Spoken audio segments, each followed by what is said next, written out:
I eat breakfast 300 yards from 4,000 Cubans who are trained to kill me. So don't think for 1 second you can come down here, flash a badge, and make me nervous. Colonel Nathan Jessup is a fictional character.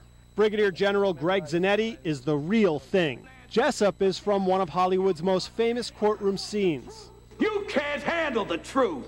The fictional Marine commander of Guantanamo Bay refuses to answer allegations of abuse. I have neither the time nor the inclination to explain myself to a man who rises and sleeps under the blanket of the very freedom that I provide. The era of Colonel Nathan Jessup is long gone here.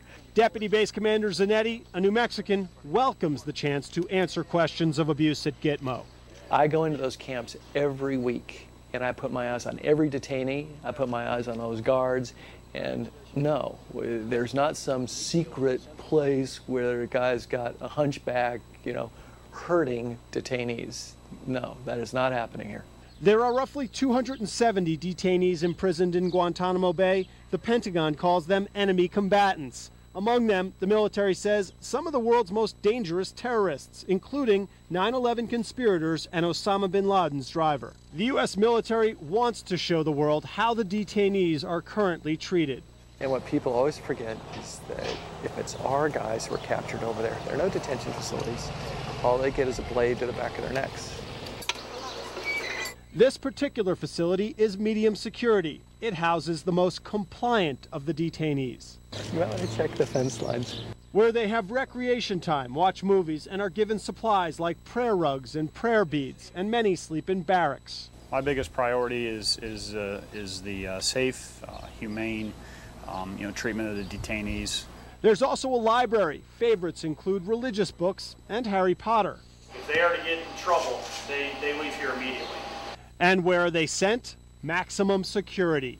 Here they could spend as much as 22 hours a day locked in a cell, with guards constantly watching. Chief, can you push that beanhole up a little bit? The guards communicate with the detainees through these small holes. This is the inside of one of the maximum security cells. And a constant presence here, the International Red Cross. This is the habeas room at Camp 6. This is where the detainees would meet with their legal representation. And this is an interrogation room, complete with couch and TV.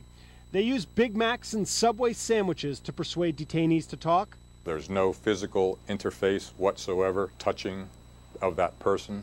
As a matter of fact, a voice rarely gets raised. And if the detainee doesn't want to participate, they don't have to come. For years, detainees and their attorneys have claimed abuse, physical, religious, sexual, and mental. A former Gitmo translator backed up those claims on 60 Minutes. I've been here 6 months, going on 7 months. I have seen no evidence of any detainee that's being tortured. During that time, no detainee has been refused medical care. But observers say it may not have always been that way. This is Camp X-Ray. Converted into a prison after 9/11, the ACLU says detainees were abused. It's now overgrown and closed. You can really see the stark contrast between the newer cells and these old cells. In fact, this is little more than fencing and a concrete slab. The detainees, well, they used to have to go to the bathroom in a bucket. But Michael, remember the context of that. I mean, it's 2002. They're scooping these guys up off the battlefield in Afghanistan and Iraq. They're trying to send them somewhere. We didn't have any permanent facilities built. It was put them somewhere. Gitmo was the place. Now Camp X-Ray stands as a symbol, much like the military presence at the Cuban fence line. Yes, the Marines watch the fence line, and the Cubans on the other side are watching them. And even though the base lies in a communist country, the U.S. is not worried about a Cuban military invasion.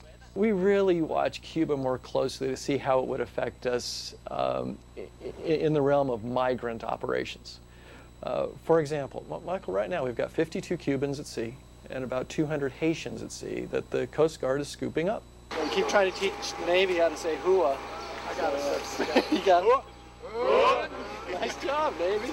And Greg Zanetti's job is to help oversee all the operations at the 40-some square mile base. And he says under his leadership, America won't need to worry about human rights abuses. I love the Army. I love what we do. I see the thousands of things that we do right. But trust is a fragile thing. and we didn't always tell the truth. So then when we come here and I say to you, we're not mistreating, we are not abusing, for you to be skeptical, I get that. So all I can do, though, is tell you, I won't allow it on my watch. The New Mexicans who are deployed here, we will not allow it on our watch.